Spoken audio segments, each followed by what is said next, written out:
ગીર સોમનાથમાં આવેલા ચોરવાડ ખાતે ₹3 કરોડના ખર્ચે બનાવાયેલ વિશાળ અને અદ્યતન સામૂહિક આરોગ્ય કેન્દ્રનું લોકાર્પણ રાજ્યના આરોગ્ય મંત્રી નીતિનભાઈ પટેલના હસ્તે કરવામાં આવ્યું હતું। શ્રાવણ મહિનાના પ્રથમ સોમવારે આ ભગીરથ કાર્યનું લોકાર્પણ કરવામાં આવ્યું હતું।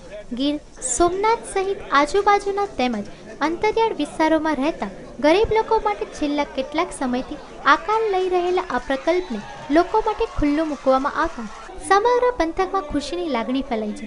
આ ઉપરાંત સૌરાષ્ટ્રના જૂનાગઢમાં મેડિકલ કોલેજ નિર્માણાધીન છે, ત્યારે સૌરાષ્ટ્ર સહિત ગુજરાતના ડોક્ટરો અને આરોગ્ય કેન્દ્રો થકી ગામડાના લોકોને આરોગ્યની યોગ્ય સેવા મળી રહેશે।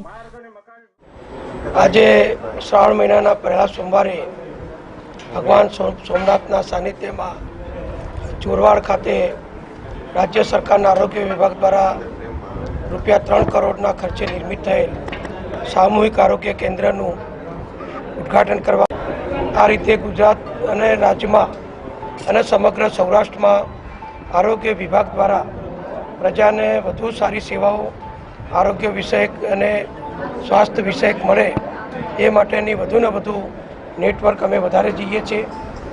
જૂનાગઢમાં મેડિકલ કોલેજનું કામ પણ પૂરજોશમાં ચાલી રહ્યું છે, એટલે આવનારા સમયમાં જૂનાગઢની મેડિકલ કોલેજ અને આવા સામૂહિક આરોગ્ય કેન્દ્રો દ્વારા ગામડાના અંતરિયાળ વિસ્તારના દરેક દર્દીઓને અને જરૂરિયાતવાળા તમામ લોકોને આ ઉપરાંત ગુજરાત સરકારે ટિકિટ પર પેસેન્જર ટેક્સમાં 10% ઘટાડો કરવાનો અને નોટિફિકેશન બહાર પાડવાના સારા સમાચાર પણ નીતિન પટેલે લોકોને આપ્યા હતા। Bureau report, news online, Gir Somnath.